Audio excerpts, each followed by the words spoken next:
By noon on Friday, the community center had already run through the first 300 flyers. The woman who ordered them came back to the print shop carrying an empty cardboard box.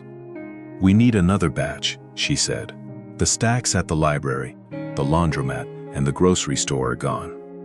Marcus looked at the flyer in her hand. The day before, it had been a mess. Too much text, a date hidden under a dark photo, a phone number too small to read. He had fixed it during his lunch break. Then the woman asked, "Who fixed this for us?" On the job ticket beside the register, one line said, "File revised by M. Reed." Before his manager could answer, Marcus said, "Just put print desk." His manager looked at him for a moment. Then she crossed out his name. The flyers had worked. They had helped people find the pantry drive. So why did Marcus feel safer when no one knew he had made them better? The print shop opened at 8 every morning. On damp days, the front door stuck for a second before it gave way. The bell above it made a tired little sound. Inside, the place smelled like warm paper, dust, ink, and the burnt coffee Marcus's manager kept beside the register. Marcus had worked there for almost 6 years. His job title was Print Production Associate. Most days, he prepared customer files for print. He fixed spacing. He cleaned up layouts. He made rushed ideas easier to read. He knew which customers needed their files explained slowly. He knew who always sent the wrong size image. He knew how to fix a crowded church program, a crooked business card, or a real estate sign with 3 phone numbers fighting for space. When someone came in stressed, Marcus usually made them feel less embarrassed before he made their file look better. His manager trusted him. Regular customers asked for him by name, but whenever someone asked what he did, Marcus gave the same answer. "I just work here." He said it casually, like it did not matter. Like he had not spent 6 years learning how to make other people's important moments clear enough to be seen. Graduation banners, wedding menus, new business cards, funeral programs, baby shower signs. Every day, Marcus helped other people put a shape around a moment in their lives. And every day, he acted like his own work did not count. For 2 weeks, a handwritten note had been sitting beside the register, "Free resume help, Tuesday evening. Community Center, room 204. The shop had agreed to put a poster for it in the front window. No one had made one yet. When Marcus was 19, he went to school for design. At first, he loved it. He liked the quiet part of the work, moving a line a little to the left, changing one letter until the whole page felt different. Sitting alone with a screen late at night and making something look like it belonged in the world. During his second semester, one of his instructors looked at a poster Marcus had made and asked, "Why did you choose this version?" Marcus looked at the page. Then he said the safest thing he could think of. "I don't know, it just looked better." The instructor nodded. "Okay," she said. "Next time start there." It was not cruel, it was normal feedback. But Marcus went back to his dorm room and kept hearing the question, "Why did you choose this?" He did not know how to answer. And somehow that became proof that he had nothing worth saying. After that, every project felt less like a chance to make something. It felt like a test he was already failing. He missed one class, then another. He told his parents he needed a break. He told his friends he was saving money. He told himself he would go back after summer.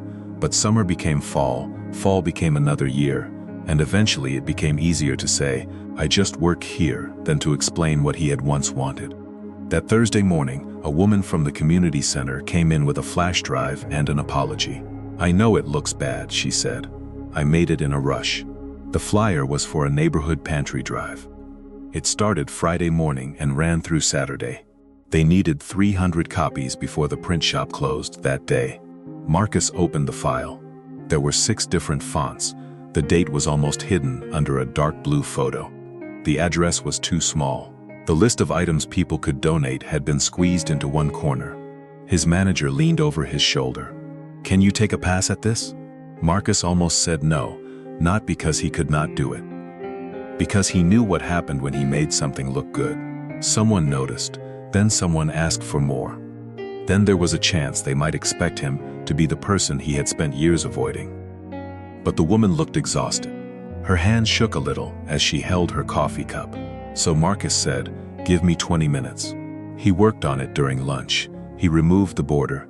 He made the date larger. He gave the phone number room to breathe.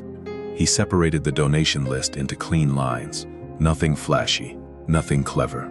He just made the important things easier to find. When he printed the first proof, the woman looked at it for a long time.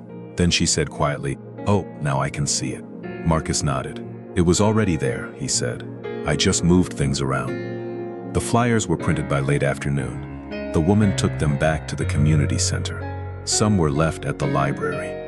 Some went to the laundromat down the street. Some were taped near the entrance of the grocery store. By Friday at noon, the first batch was gone. That was the moment Marcus asked his manager to replace his name with print desk. His manager watched him for a few seconds. Then she picked up the job ticket. "You revised the file," she said. Marcus kept his eyes on the paper cutter. "I just made it readable." His manager looked at the flyer. "Right," she said. "That is what revising it means." Marcus did not answer. He did not know how to explain that the problem was not the flyer. The problem was what happened inside him whenever something he made worked. He wanted to step back from it before anyone could look too closely. Before anyone could ask what else he had done. Before anyone could find the part of his life where he had stopped. The woman from the community center placed a few folded flyers on the counter.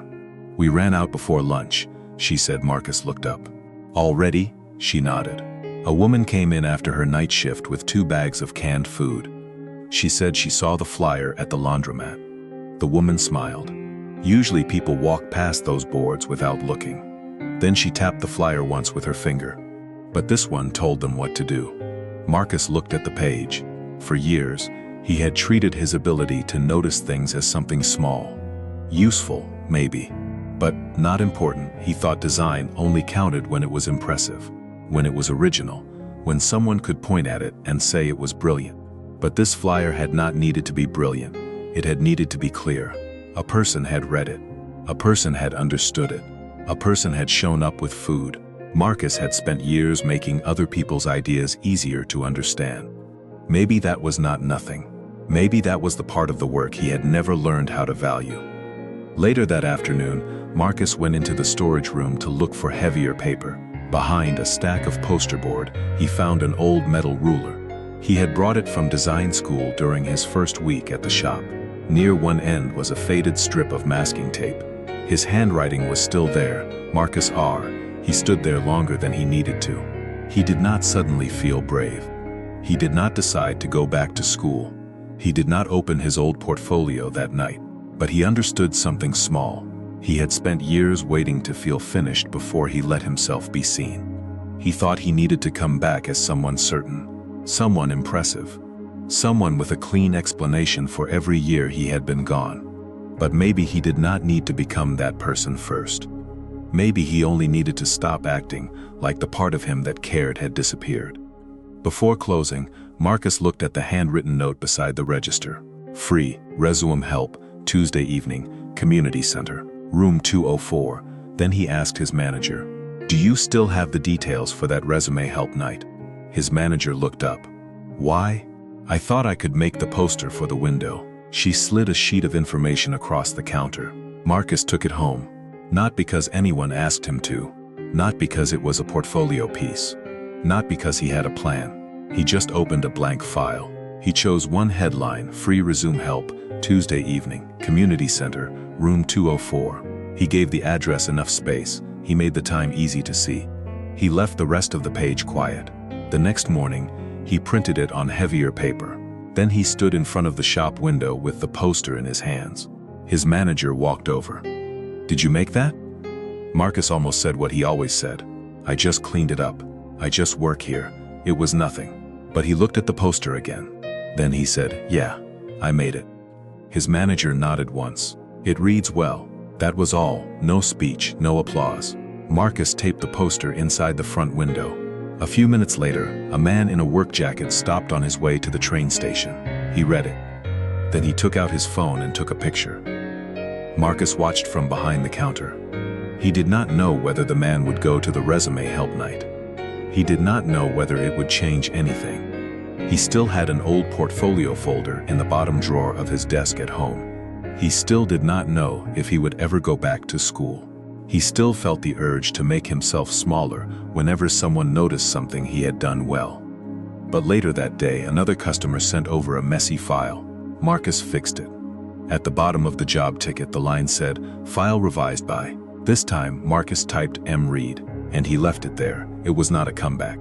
It was not a new life. It was only a small decision.